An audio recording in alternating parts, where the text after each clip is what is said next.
We're here at Nursery World, and I'm so excited to crown off my couple of days of interviews with the incredible Liz Pemberton. Those of you who don't know Liz, you might know her as the Black Nursery Manager on social media. She was a manager of a 46 place setting in Birmingham a couple of years ago. Took the plunge to set up her own consultancy. She does training. She's been on the BBC. She's been on Family, of course, Nursery World. She's here today giving her first talk at Nursery World, and we're definitely going to talk a little bit about that. Most excitingly, recently announced the Shiro at the Multicultural Business and Community Champion Awards and the Undisputed Best Early Years Celeb on Instagram. Thank you What do you so reckon? much. I feel like it's a great accomplishment, isn't it? It's nice to really think about celebrating some of my accolades outside of the early years and also recognising why the early years is so important, and talking about anti-racism in the early years is so important, and not forgetting about that really integral part of all of our lives, the very start, the very beginning. It's a pretty foundational question, but I'd love to start by talking about, for you, what the difference is between thinking about diversity and inclusion and thinking about anti-racism, because I feel like you've always been saying your job is to be focusing on anti-racism, and where do you see like that line is drawn between the two? I think what's happened is the conversation about diversity and inclusion has really been misrepresented, and it's meant that people have been able to move away from talking about and addressing issues of race and racism by comfortably thinking just about diversity and inclusion and considering the other protected characteristics, all of the other protected characteristics apart from race. And I think the way in which the conversation is now moving when we're addressing and acknowledging anti-racism is that it's something that is specific because it looks at racism and the impact of racism systemically and interpersonally, but also there's no room to move. When we're looking at and talking about anti-racism, it can only mean one thing. We're talking about race. And I think that's the thing. The diversity and inclusion umbrella, although we know that it covers race as one of the protected characteristics, I think it's often one of the things that gets left on the table, or off the table, maybe I should say, gets left. Can I ask, where do you think, you've been really in the reeds with this now for 2 years, where do you think the early years sector is? Are you seeing progress? Are you having different conversations now than maybe you were 2 years ago? Or do you think there's still a lot of people out there that really just need to even start their anti-racism journey? I think it's really interesting because white people are always interested in progress, first of all. How far have we come? Are we there yet? We're nowhere near. We haven't even scratched the surface. And although I've been doing this in a training consultancy capacity for 2 years, all of the work that I've done in education for the past near 20 years has been rooted in what does it mean to feel valued? What does it mean to feel as though you belong? What does this mean for racially minoritized children? How does this look in an early years setting? And so when you talked about in the introduction, me being a nursery manager for 16 years, that work was really rooted in thinking about what it means to be on the sidelines. How does it feel to be a Black child experiencing early years education in a predominantly white setting? What does it mean for our Gypsy, Roma and Traveller communities? What does it mean if you're East or Southeast Asian? What does it mean if you're South Asian? All of these things are conversations that aren't had and need to be had in a much more critical way and much more direct way. I don't come here to say that I am the first person that has had this conversation in early years. There have been many anti-racist practitioners and educators that have done this way before I've even come onto the scene. But what I want to do is think about contextualizing it now in 2022. What does it mean? As conversations have been happening around, 2020 and moving forward from that, it's to re-establish, I guess, this conversation in an early years context, but also thinking really actively about what we can do so that we're thinking about this not just as a policy or procedure. We're thinking about what this means in terms of action that can be taken so that we're looking really, really enthusiastically about where this could take us. What does the journey look like? So, yes, we can talk about progress, but I'm not going to come here and paint a pretty picture and be like, it'll be over in 5 years, it'll be done soon. No, there's always, this ongoing conversation about racism because we live in a racist society. And for as long as we live in a racist society, conversations about anti-racism will always need to happen right through the education system. One of the things I think you talk a lot about black boy joy and about black child joy in general, and joy I think is a really intentional choice in there.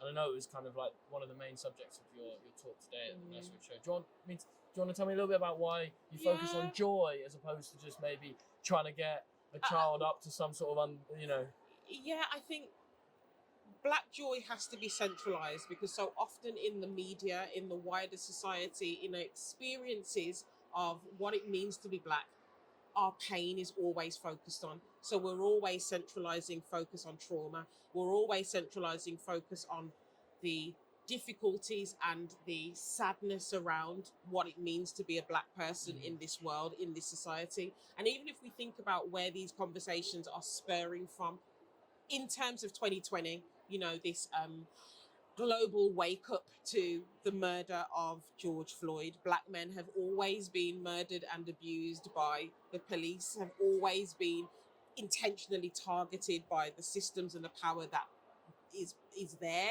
And when I'm looking at black joy, it's because we want to really shift the focus on what does it mean to be joyous and to be black? What does it mean to have black joy in childhood? What does it mean to think about this really intentionally, instead of the focus always being on the trauma, instead of the focus always being on the pain? We recognize that as a result of racism, of course it's traumatic, of course it's painful, but what does it mean to constantly talk about that for the children who are black?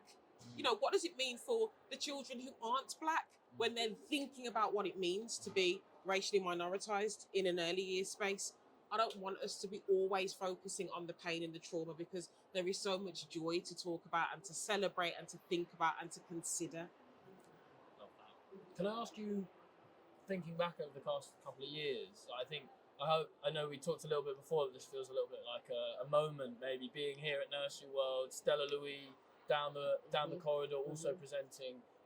Is there any moments over the last couple of years that you would just say have been a real moment of celebration for you? What are the important parts on your journey in the last couple of years, in the last connecting with so many practitioners, using an online platform like Instagram to be able to have conversations and to really dig deep into what it is that people are learning in this process, and actually being able to see what people put into action.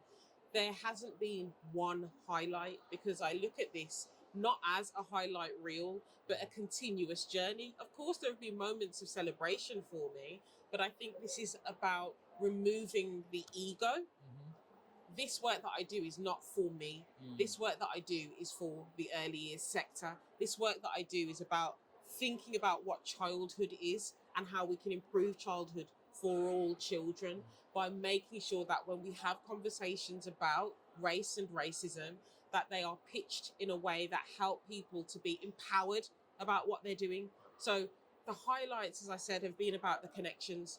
The big thing for me being here today has been about making those connections more human, because I'm seeing people in 3D and not just on a computer screen. But it's really been exciting for me to just have that feedback in real time about why people have been excited about the work that I'm doing, what people are putting into practice, and what they want to see as, that future change, reimagining a future where my role doesn't exist. I don't think there should be such a thing as an anti-racist trainer and consultant. I should have enough faith in humanity to know that we should be doing what we know we should be doing for children. But unfortunately, this role that I have created, there's a need for it. And it just shows you how, as I said, far behind we are in terms of the action that needs to be taken to think about addressing racism in a really kind of truthful way. One of the things I've been talking to a lot of people about at this show is about the concept of catch-up. Something that's being talked about a lot in the sector at the moment. I would just love to really get your open thoughts on a lot of this rhetoric around catch-up post-pandemic, if we believe that we're in such a thing. And I guess through your lens, what you think is really important that we don't get wrong about it. Often it's the case that we're looking at things through a deficit model, and that's traditionally how the early years has been seen. Although we are really undervalued and we are massively underrepresented when we're having conversations about education, this narrative now about catch-up and the expectation that everybody, in the fourth emergency service, the early years, should be doing everything that they need to do to help children to catch up, removes from the notion that children develop at different rates because children are individuals. And what does this mean? What does catch up even mean? And why are we presenting this as something that we need to acknowledge and engage with? It isn't. Everybody, if we're thinking about early childhood, everybody that works in early childhood knows children are individuals. Children need to do things at their own pace. How are we as adults positioning ourselves as learners and not teachers? We should be learning from the children. We should be following the children's lead. And so through my lens, I think we have to reframe, reshift this conversation, which really depends on this deficit model. It's dangerous. Yeah, couldn't agree with you more.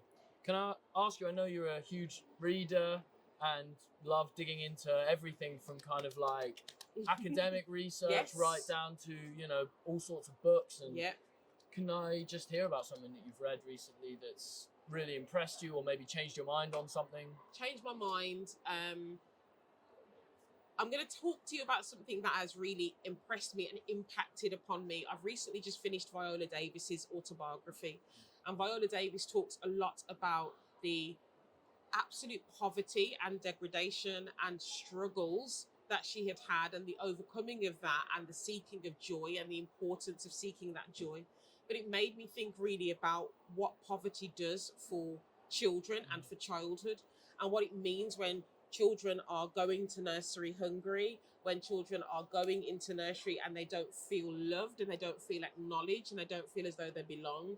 Reading Viola Davis's autobiography really helped me to, and just imprinted upon me, why it's so important that our roles are filled with people who love children, who really love children. And I say that, as I said, with absolute intention, because it's something that I think we overlook. I know that, we talk a lot about loving children and being in this industry because we love children. But what does it mean to make sure that children who are living below the poverty line, which is a really sad indictment of our society, what does it mean for children living below the poverty line who don't access food, who don't access, resources, who don't access things? What does it mean for those children when they're coming to our settings? So Viola Davis's autobiography is one thing that I've read recently that's really impacted upon me. And thinking about, I guess, some of the children's books.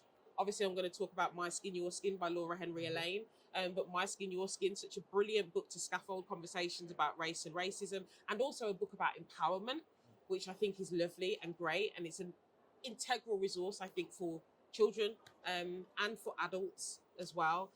And another children's book. I'm trying to think of one because I don't want to leave any out. But I think there's a book by Dr. Monica Singh called Sunflower Sisters, which talks about colorism from a South Asian perspective, but also thinking about what colorism means for children who are racially minoritized, for Black children, for brown children, and bringing into the conversation the need for us to all understand the impact of colorism when we're thinking about early years. Awesome. Can I ask you one last question? You just spoke about Laura Henry Elaine there. You just got voted as, up on stage as a shero. Can you tell me a little bit about some of your sheroes and your heroes? Absolutely. I always say this. So Dr. Sharon Colliers, Laura Henry Elaine, Dr. Stella Louis, sheroes for me in the early years space create a platform for me to be able to do this work. And I say all of those three women because they remind me so much of my own mother, Yvonne Kerr, who was the catalyst really in this, who obviously gave birth to me, but also has worked in the early years since the 80s. And, some of the things that my mom has done in the history of her contribution to this canon of early years have been so seminal for me to do this work now. So when I look at and have the pleasure and privilege of speaking to Sharon and Stella and Laura, it fills me with that sense of pride and that sense of fearlessness that I can absolutely do this because I know that they, as well as many other people in the sector, are rooting for me. Awesome. And what's next, Liz? What are you working on at the moment? World domination. What am I working on? What am I not working on? I am working, and I'm very excited about this. I'm working with the International School of Geneva, and that's allowing me to look at this through an international lens. because I think when we're looking at anti-racism, we are very we're very guilty of just looking at it through a UK lens, and this is global. So having the opportunity to work with the International School of Geneva has been brilliant, because I'm hearing perspectives from all around the world, early years educators who are working with children from all around the world, and being able to have the opportunity to get them to think about what anti-racism means in that context has been really brilliant for me. So that, as well as many other projects that have taken me right to the end of this year. I am booked up until the end of this year, which is great, and have just had a booking to do some work in early 2023 as well. Nice. So it shows there's a thirst for this information, there's a thirst for this kind of conversation, and also there's a drive for this action. So I'm really excited to be in this place and space at the moment. Amazing. Liz, thank you so much. Anyone watching who's thinking twice about booking Liz for any work, don't. She's going to be, she's only available in 2023, sorry, unfortunately. Busy. But, you know, she's taught me a huge amount, has done some amazing work. So definitely don't think twice about watching webinars, seminars, booking her for work. She's brilliant. Liz, thank you so much. Thank you. Awesome.